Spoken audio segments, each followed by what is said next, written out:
السلام علیکم دوستوں۔ حضرت عیسیٰ اپنے ایک شاگرد کو ساتھ لے کر کسی سفر پر نکلے۔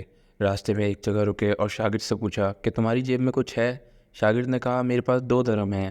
حضرت عیسیٰ نے اپنی جیب سے 1 درہم نکال کر اسے دیا اور فرمایا یہ 3 درہم ہو جائیں گے، قریبی آبادی ہے، تم وہاں سے 3 درہم کی روٹیاں لے آؤ۔ وہ گیا اور 3 روٹیاں لیں۔ راستے میں آتے ہوئے سوچنے لگا کہ حضرت عیسیٰ نے تو 1 درہم دیا تھا اور 2 درہم میرے تھے، جبکہ روٹیاں 3 ہیں۔ ان میں سے آدھی روٹیاں حضرت عیسیٰ کھائیں گے اور آدھی روٹیاں مجھے ملیں گی، لہٰذا بہتر ہے کہ میں 1 روٹی پہلے ہی کھا لوں۔ چنانچہ اس نے راستے میں 1 روٹی کھا لی اور 2 روٹیاں لے کر حضرت عیسیٰ کے پاس پہنچا۔ آپ نے 1 روٹی کھا لی اور اس سے پوچھا 3 درہم کی کتنی روٹیاں ملی تھیں؟ اس نے کہا 2 روٹیاں ملی تھیں، 1 آپ نے کھائی اور 1 میں نے کھائی۔ حضرت عیسیٰ وہاں سے روانہ ہوئے۔ راستے میں ایک دریا آیا۔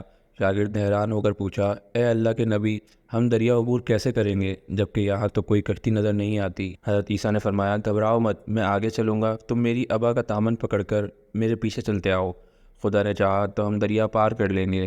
چنانچہ حضرت عیسیٰ نے دریا میں قدم رکھا اور شاگرد نے بھی ان کا دامن تھام لیا۔ خدا کے اذن سے آپ نے دریا کو اس طرح پار کر لیا کہ آپ کے پاؤں بھی گیلے نہ ہوئے۔ شاگرد نے یہ دیکھ کر کہا میری ہزاروں جانیں آپ پر قربان، آپ جیسا صاحب اعجاز نبی تو پہلے مبعوث ہی نہیں ہوا۔ آپ نے فرمایا یہ معجزہ دیکھ کر تمہارے ایمان میں کچھ اضافہ ہوا؟ اس نے کہا جی ہاں، میرا دل نور سے بھر گیا۔ پھر آپ نے فرمایا اگر تمہارا دل نورانی ہو چکا ہے تو بتاؤ روٹیاں کتنی تھیں؟ اس نے کہا حضرت روٹیاں بس 2 ہی تھیں۔ پھر آپ وہاں سے چلے۔ راستے میں ہرنوں کا ایک غول گزر رہا تھا۔ آپ نے ایک ہرن کو اشارہ کیا، وہ آپ کے پاس چلا آیا۔ آپ نے ذبح کر کے اس کا گوشت کھایا اور شاگرد کو بھی کھلایا۔ جب دونوں گوشت کھا چکے تو حضرت عیسیٰ نے اس کی کھال پر ٹھوکر مار کر کہا اللہ کے حکم سے زندہ ہو جا۔ ہرن زندہ ہو گیا اور چوپڑیاں بھرتا ہوا دوسرے ہرنوں سے جا ملا۔ شاگرد یہ معجزہ دیکھ کر حیران ہو گیا اور کہنے لگا اللہ کا شکر ہے جس نے مجھے آپ جیسا نبی اور معلم عنایت فرمایا ہے۔ حضرت عیسیٰ نے فرمایا یہ معجزہ دیکھ کر تمہارے ایمان میں کچھ اضافہ ہوا؟ شاگرد نے کہا اے اللہ کے نبی، میرا ایمان پہلے سے 2 گنا ہو چکا ہے۔ آپ نے فرمایا پھر بتاؤ کہ روٹیاں کتنی تھیں؟ شاگرد نے کہا حضرت روٹیاں 2 ہی تھیں۔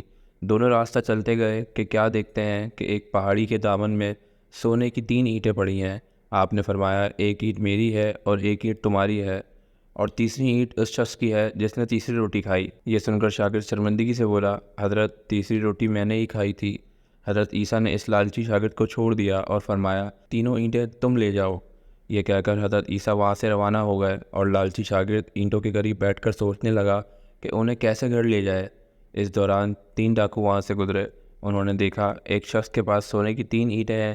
انہوں نے اسے قتل کر دیا اور آپس میں کہنے لگے کہ اینٹیں 3 ہیں اور ہم بھی 3 ہیں، لہذا ہر شخص کے حصے میں 1 اینٹ آتی ہے۔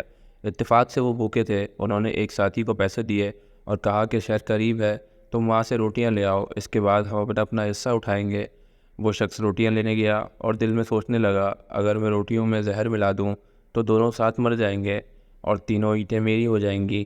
ادھر اس کے دونوں ساتھیوں نے آپس میں مشورہ کیا کہ اگر ہم اپنے اس ساتھی کو قتل کر دیں تو ہمارے حصے میں سونے کی 1.5 اینٹ آئے گی۔ جب ان کا تیسرا ساتھی زہر آلود روٹیاں لے کر آیا تو ان دونوں نے منصوبے کے مطابق اس پر حملہ کر کے اسے قتل کر دیا۔ پھر جب انہوں نے روٹی کھائی تو وہ دونوں بھی زہر کی وجہ سے مر گئے۔ واپسی پر حضرت عیسیٰ وہاں سے گزرے تو دیکھا کہ اینٹیں ویسی کی ویسی رکھی ہیں جبکہ ان کے پاس 4 لاشیں بھی پڑی ہیں۔ آپ نے یہ دیکھ کر ٹھنڈی سانس بھری اور فرمایا دنیا اپنے چاہنے والوں کے ساتھ یہی سلوک کرتی ہے، اس لیے کہتے ہیں دوستوں لالچ بری بلا ہے۔ ہمارے نئے آنے والے لوگوں سے گزارش ہے ہمارا چینل لازمی سبسکرائب کیجیے گا اور پرانے دیکھنے والے لوگوں کا بے حد شکریہ۔ ہمارے سامنے 2 ویڈیوز ہوں گی، میں آپ سے وہیں ملوں گا۔ اللہ حافظ۔